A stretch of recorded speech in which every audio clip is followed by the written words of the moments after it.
Estimados hermanos y amigos, el tema de hoy es Jesús, juicio y discernimiento. En el corazón de las enseñanzas de Jesús resuena una advertencia poderosa y constante sobre la manera en que nos relacionamos con los demás a través del juicio. Lejos de fomentar una actitud crítica y condenatoria, sus palabras nos invitan a una profunda reflexión sobre la naturaleza de nuestros juicios y sus consecuencias. Nos confronta directamente con la facilidad con la que señalamos las faltas ajenas, olvidando la propia conducción humana marcada por la imperfección.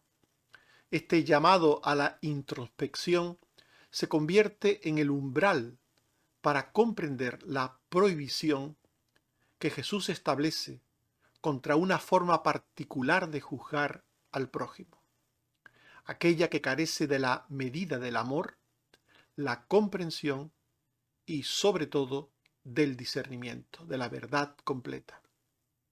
Sus palabras iniciales en el Sermón del Monte resuenan con una claridad ineludible. No juzguéis para que no seáis juzgados. Mateo 7:1, marcando el inicio de una profunda enseñanza sobre los peligros del juicio arbitrario y sus inevitables repercusiones. Veamos cómo Jesús condena el juicio sin discernimiento. Jesús condena los juicios arbitrarios. Jesús prohíbe una determinada forma de juzgar al prójimo. Mateo 7:1 hemos leído: no juzguéis para que no seáis juzgados. Jesús prohíbe el juicio hecho con una medida injusta e irrazonable y advierte de que este juicio se volverá contra quien lo hace. Mateo 7:2. Porque con el juicio con que juzgáis seréis juzgados, y con la medida con que medís os será medido. Este es el juicio de los judíos que criticaron a Jesús por comer con publicanos y pecadores. El juicio que Jesús prohíbe es el que se hace sin discernimiento de la verdad plena y que toma de forma selectiva solo los aspectos que convienen a una posición previa propia. Romanos 2:1. Por lo cual eres inexcusable, oh hombre, quien quiera que seas tú que juzgas, pues en lo que juzgas a otro, te condenas a ti mismo, porque tú que juzgas, haces lo mismo. El juicio que Jesús prohíbe es aquel que carece de comprensión y de misericordia hacia las circunstancias o hacia el contexto particular de cada persona. Santiago 2:13. Porque juicio sin misericordia se hará con aquel que no hiciere misericordia, y la misericordia triunfa sobre el juicio. El juicio que condena a Jesús es aquel que es negativo no solo en su origen, sino en sus consecuencias, porque no se basa en la verdad, sino en una porción seleccionada de la misma. No se basa en datos objetivos, sino en interpretaciones. No tiene una actitud de misericordia, de comprensión. El juicio que condena Jesús es negativo en su origen y en sus consecuencias. Este fue el caso del hijo mayor en la parábola del hijo pródigo. Un juicio severo, negativo, condenatorio, injusto, no solo con respecto a su hermano, sino también con respecto al padre. El hijo que se quedó en la casa, el hijo mayor, no solo actuó contra su hermano que volvió, sino también contra su propio padre. Pero también este juicio que condena a Jesús es el que se hizo con la mujer que había adulterado en circunstancias muy extrañas. Nos dice Juan 8:3 al 5 y 7 que los escribas y los fariseos le trajeron una mujer sorprendida en adulterio y le dijeron: Maestro, esta mujer ha sido sorprendida en el acto mismo de adulterio, y en la ley nos mandó Moisés apedrear a tales mujeres. ¿Tú qué dices? Y les dijo: el que de vosotros esté sin pecado, sea el primero en arrojar la piedra contra ella. La ley no decía exactamente lo que ellos entendían. La ley hablaba de los adúlteros en general, hombres y mujeres. Si esta mujer fue sorprendida en el acto mismo de adulterio, en el acto mismo, pues tenía que haber sido también descubierto en ese acto mismo el hombre con el que estaba la mujer practicando el adulterio. Sin embargo, el hombre no aparece aquí. Qué raro. Si fue sorprendida en el acto mismo, ¿qué pasó con el hombre? ¿Dónde estaba el hombre? El hombre no era culpable, al hombre no se le condenaba, no se le juzgaba. Vemos, por tanto, que este juicio malo del que habla Jesús es un juicio que es selectivo, es un juicio que tiene prejuicios, que tiene preferencias, que considera los errores de unos peores que los errores de otros. Es un juicio, por tanto, muy, muy malo. Los judíos se creían en el deber de juzgar, sentenciar y ejecutar a la mujer. Normalmente las personas que son dadas a juzgar se creen que tienen el derecho de ir por la vida así, juzgando a los demás. Se creen que tienen el derecho. Y no solo juzgando, sino sentenciando e incluso algunos ejecutando con distintas actitudes sus juicios sobre aquellos a los que han juzgado previamente. Pero nadie, en su condición de pecador, y pecadores somos todos, por naturaleza, nadie puede juzgar, sentenciar y ejecutar a su prójimo. Nadie, nadie. El que de vosotros esté sin pecado, sea el primero en arrojar la piedra contra ella. Jesús no está diciendo con esto que apedreasen a la mujer, sino está hablando de un imposible. El que esté sin pecado, que lo haga. Con estas palabras está diciendo que es que no hay nadie en la humanidad que sea sin pecado. Y por tanto no hay nadie que se crea en el deber y que tenga el permiso divino para juzgar, sentenciar y ejecutar al prójimo. Nadie está en esa situación. Las personas se olvidan de todo esto. Y además se olvidan de contemplar el pecado ajeno con misericordia. ¿Qué es lo que nos recomienda el Señor? Juan 8, 10 al 11. Enderezándose Jesús y no viendo a nadie, sino a la mujer, le dijo: Mujer, ¿dónde están los que te acusaban? ¿Ninguno te condenó? Ella dijo: Ninguno, Señor. Entonces Jesús le dijo: Ni yo te condeno. Vete y no peques más. Jesús no la condenó, no porque no era culpable, sino porque tuvo misericordia. Cuando alguien tiene misericordia, busca la salida a los problemas, busca la salida, la ayuda a las personas, no busca la actitud de los fariseos, esta actitud de apedrear, de matar, de cortar a las personas. Vete y no peques más. El hombre es cruel con el prójimo caído y tiende a pisarle y a rematarle con sus críticas y juicios. Y solo Dios es verdaderamente misericordioso. Segundo Samuel 24:14.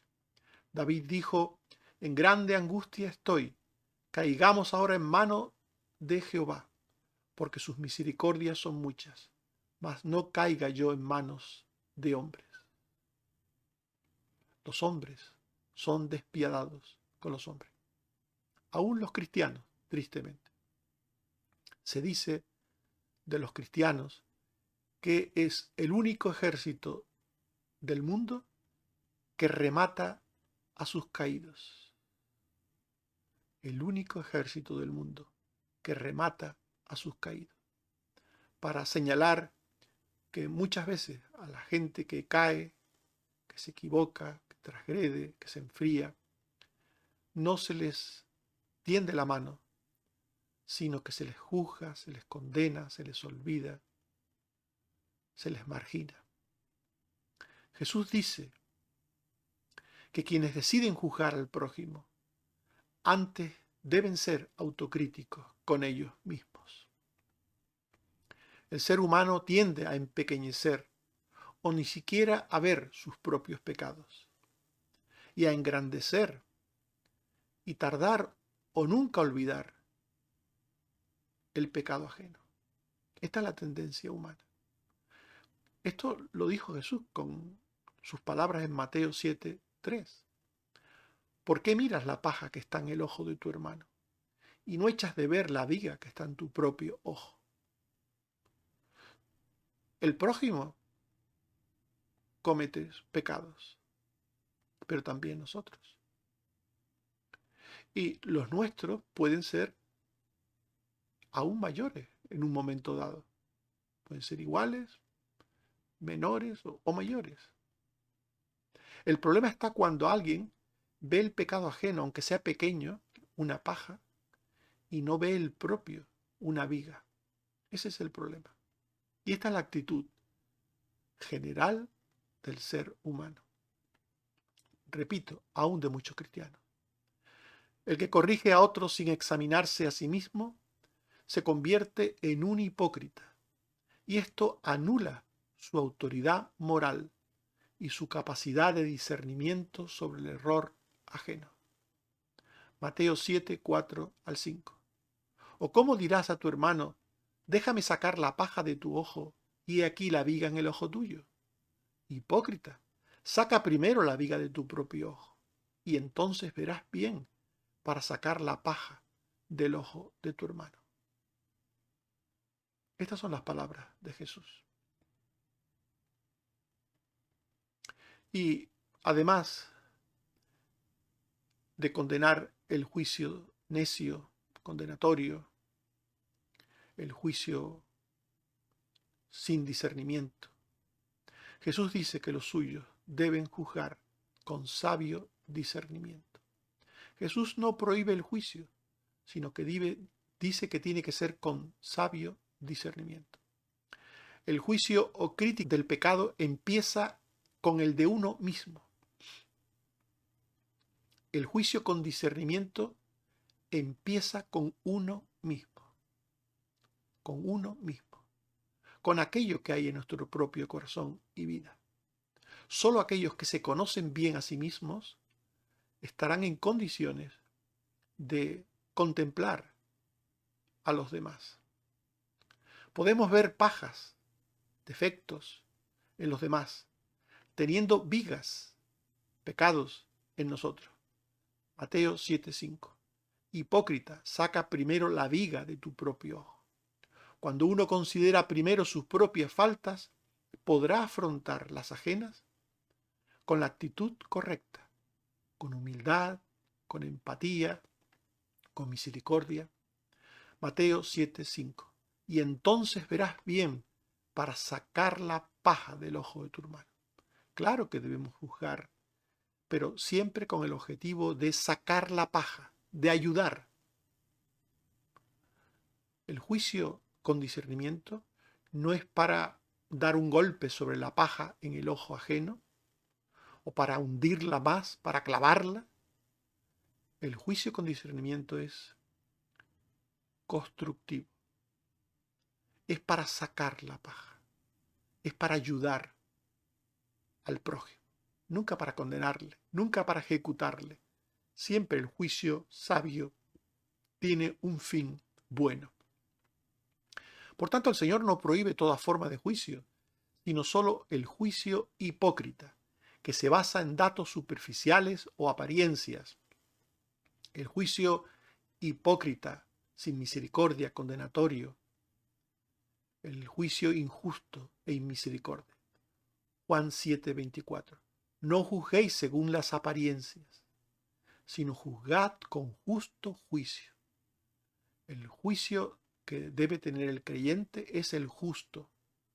Y un ejemplo de sabio discernimiento sobre la exposición de la verdad o la razón lo encontramos en la Biblia. Los santos y las perlas a las que se refiere Jesús son probablemente las verdades del Evangelio, tanto en relación a la doctrina como a sus exhortaciones fraternales y santas.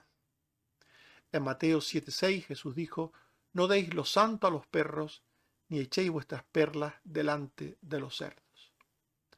En este texto, por tanto, los santos y las perlas son la verdad del Evangelio. Y los perros y los cerdos no se refiere a personas ignorantes, sino a personas endurecidas, hostiles y escarnecedoras de Dios y de sus cosas sagradas y de nosotros mismos. Cuando Jesús dice en Mateo 7:6, no deis lo santo a los perros, ni echéis vuestras perlas delante de los cerdos, no está diciendo que no hablemos del Evangelio a las gentes, en ninguna manera. Está hablando solamente de un tipo de personas, como las que menciona Filipenses 3:2. Guardaos de los perros, guardaos de los malos obreros, guardaos de los mutiladores del cuerpo.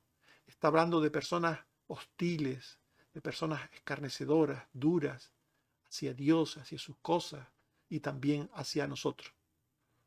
Estas personas son los escarnecedores que rechazan la verdad con sentimientos muy negativos. Hechos 13:45 al 46. Viendo los judíos la muchedumbre, se llenaron de celos y rebatían lo que Pablo decía, contradiciendo y blasfemando. Entonces Pablo y Bernabé, hablando con denuedo, dijeron: a vosotros era necesario que se os hablase primero la palabra de Dios, mas puesto que la desecháis y no juzgáis dignos de la vida eterna, nos volvemos a los gentiles. Esto es un ejemplo de juicio justo. Entender que cuando el Señor dice cosas, las dice sobre asuntos concretos, sobre personas concretas, y no hacer una aplicación generalista de las cosas que enseña sin discernimiento. Por tanto, el Señor está diciendo que desde el buen y recto juicio debemos ser capaces de discernir a los escarnecedores, a los duros de corazón, de los que no lo son. Y que ante ellos, ante los escarnecedores y duros de corazón, es mejor callar que hablar la verdad de Dios. Mateo 7:6. No deis lo santo a los perros, ni echéis vuestras perlas delante de los cerdos, no sea que las pisoteen y se os vuelvan y os despedacen. Ya en Proverbios 9:7 al 8 se nos advertía de esto. El que corrige al escarnecedor se acarrea afrenta. El que reprende al impío se atrae mancha. No reprendas al escarnecedor para que no te aborrezca. Corrige al sabio y te amará. Proverbios 17:28. Aun el necio cuando calla es contado por sabio. El que cierra sus labios es entendido. Por tanto, el que es de sabio y justo discernimiento transita la senda restauradora del amor. El sabio y justo en el discernimiento, en el juicio, sigue la verdad en amor y ama en la verdad. Efesios 4:14 al 15. No seamos niños fluctuantes, sino que siguiendo la verdad en amor, crezcamos en todo en aquel que es la cabeza, esto es Cristo. Segundo de Juan 1:1. El anciano a la señora elegida y a sus hijos, a quienes yo amo en la verdad. Amar en la verdad. Seguir la verdad en amor. Nunca la verdad es un arma arrojadiza. Hay personas que se sienten en la sana doctrina, en la verdad, y se sienten superiores, arrogantes, y tratan de forma despectiva a aquellos que consideran que no están en la verdad ni en la sana doctrina. Tienen una actitud de desprecio hacia esas personas, como hacían los fariseos. Pero el que está en la verdad no usa la verdad como arma arrojadiza contra su prójimo. No usa la verdad como un mazo para golpear a los demás. La verdad se sostiene y se sigue con amor. Se sostiene, se sigue y se comparte con amor. El creyente iluminado por el Espíritu Santo y guiado por la palabra de Dios sabe cuándo hay un tiempo para hablar y un tiempo para guardar silencio. Eclesiastés 3, 1 y 7. Todo tiene su tiempo. Y todo lo que se quiere debajo del cielo tiene su hora. Tiempo de romper y tiempo de coser. Tiempo de callar y tiempo de hablar.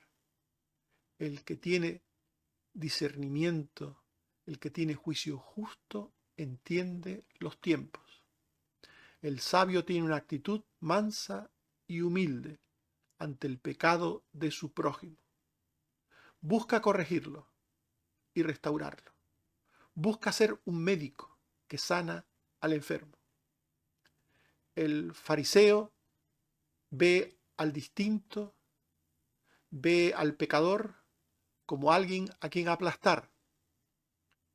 El creyente con juicio justo ve al equivocado, ve al perdido como un campo de misión, como alguien en quien trabajar, como alguien que hacer volver a la senda, como alguien a quien restaurar.